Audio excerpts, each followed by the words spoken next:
Praise the Lord. ஆண்டவர் இரட்சகருமாகிய இயேசு கிறிஸ்துவின் நாமத்தில் உங்களை வாழ்த்துகிறேன். பிரியமானவர்களே, ஆண்டவர் ஒவ்வொரு நாளும் அதிகாலை நேரத்தோட வார்த்தையை கொடுத்து உங்களை பலப்படுத்துகிறாருல்ல, உற்சாகப்படுத்துகிறாருல்ல. இந்த ஊழியம் உங்களுக்கு பிரயோஜனமாக இருக்குதா? கர்த்தர் இந்த வார்த்தையை கொண்டு உங்களோடு பேசினார். தயவு செய்து கமெண்ட் பகுதியில் ஆண்டவர் உங்களோடு கூட இடைப்படுகிறது நீங்கள் பதிவிடுங்கள். அது தொடர்ந்து ஓடுவதற்கு எங்களை உற்சாகப்படுத்தக்கூடிய ஒரு உபகரணமாக இருக்கும். இன்றைக்கு ஒரு கர்த்தருடைய வார்த்தையை வாசித்து தியானிக்க போகிறோம். லேவியராகமம் 26ஆம் அதிகாரம் 9ஆம் வசனத்தை வாசித்து ஜெபிக்கலாம். நான் உங்கள் மேல் கண்ணோக்கமாயிருந்து உங்களை பழுகவும் பெருகவும் பண்ணி உங்களோட என் உடன்படிக்கையை திடப்படுத்துவேன். ஆண்டவர் சொல்றாரு, நான் உங்க மேல கண்ணோக்கமாயிருந்து உங்களை என்ன செய்ய போறாராம்? பழுகவும் பெருகவும் செய்வார். எப்படிப்பட்ட வாக்கு தத்தம் பாருங்களேன். இந்த வாக்கு தத்தை நம்ம சுதந்திரமாக எடுத்துக்குவோம். இது எனக்குரியதுன்னு எடுத்துங்களேன், அது உங்களுக்குரியது தான். எனக்குரியது எடுத்துக்கொண்டால் அது எனக்குரியது தான். ஆண்டவர் சொல்லாரு, நான் உங்கள் மேலே கண்ணோக்கமாக இருந்து இது வரைக்கும் குறுகி கிடக்கிற உன் வாழ்க்கையை பெருக செய்ய போகிறேன்.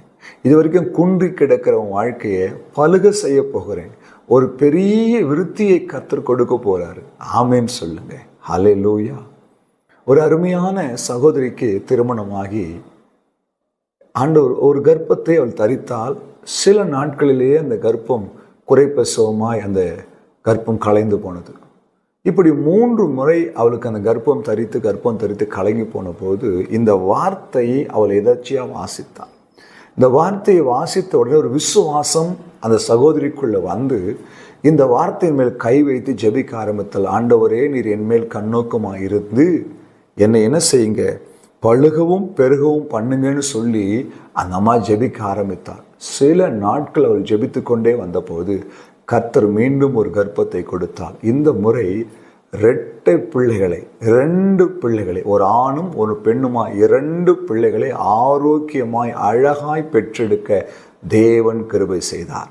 வாக்கு கொடுத்தார்னு வச்சுங்களேன், அதை அப்படியே பிடிச்சிக்கிட்டு அந்த வாக்கு தத்துவம் மேலே விசுவாசத்தோடு ஜெபிக்க ஆரம்பிக்கும் போது வாக்கு தத்தங்கள் ஆம் என்றும் ஆமேன் என்று நமக்குள்ளே நிறைவேறும்.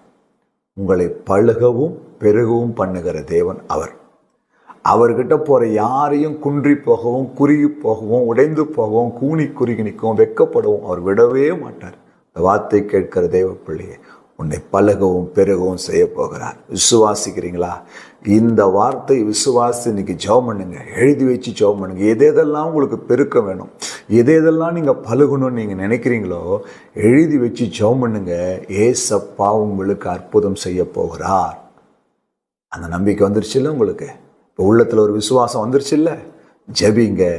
கர்த்தர் அற்புதத்துக்கான கதவுகளை திறக்க போகிறார். ஜெபிக்கலாமா?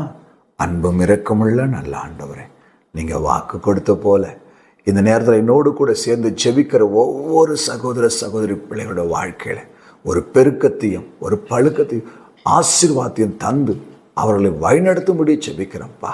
இதுவரைக்கும் ஒரு பெருக்கம் இல்லாமல் இருக்கலாம், பழுகி ஆண்டவரை அவர் வாழ்க்கையில் வர வேண்டிய ஆசீர்வாதங்கள் தடையாக இருக்கலாம். ஆண்டவர் இன்னைக்கு எல்லாவற்றையும் உடைத்து நீர் அவர்களை கண்ணோக்கி பார்த்து ஆசீர்வதியும் ஐயா. செய்ததுக்காய் நன்றி. இயேசு கிறிஸ்துவின் நாமத்தில் ஜெபிக்கிறோம் பிதாவே, amen. Hallelujah. God bless you.